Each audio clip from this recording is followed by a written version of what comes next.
We are about to embark upon a series of strange and exciting, dangerous adventures. Adventures that will lead us to all parts of the world.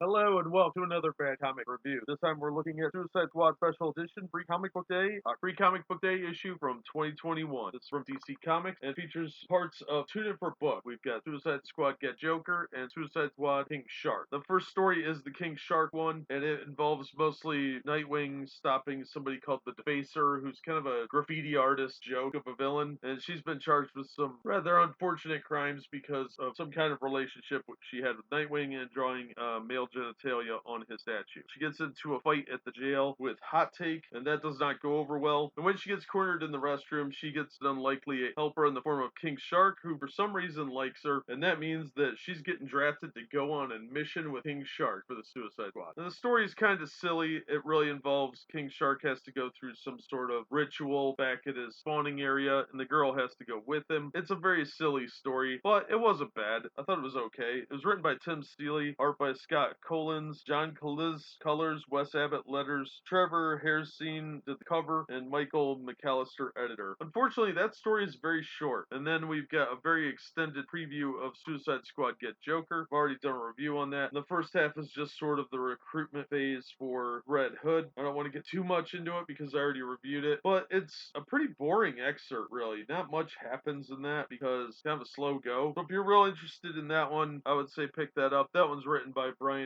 Azzarello. Alex Malev was the artist. Matt Hollingsworth colors. Jared Fletcher letterer. Big C Mathieu assistant editor. Mike Cotton editor. Now that book is from Black Label, the imprint that is much more adult, and it's an Elseworld book. The real attraction should have been the King Shark story, but I don't think they could do too much without giving that away. So it's a bit of a truncated event. It's worth picking up for free, but I don't think I'd pay money for this. A lot of people end up having to buy these later on, and I would say get it out of a 50 box, you're going to pay for it. King Shark story is probably the best one in here as far as full stories, because you really do get largely a full story. It's just very short. The Suicide Squad Get Joker is not even half of the actual issue, and it's all the boring bit. So not really worth that, but the King Shark story is worth checking out, but I won't pay for it more than 50 cents or a dollar. And even then, I would probably say that's overpaying. So grab it for free while you can if you're a big fan of King Shark or the Suicide Squad. Beyond that, both stories are very adult-oriented and fairly gruesome, so it's not going to be for everyone. It's definitely not all ages. So as far as free giveaways go, this wasn't bad. That'll do it for this one. Thank you so much for listening and supporting the channel. If you enjoyed the video, please hit the like button, and don't forget to subscribe so you don't miss future reviews. If you'd like to help the channel out in other ways, links to my Patreon, Streamlabs, and the Teespring store, of course, are in the description. And as always, we hope to see you on the next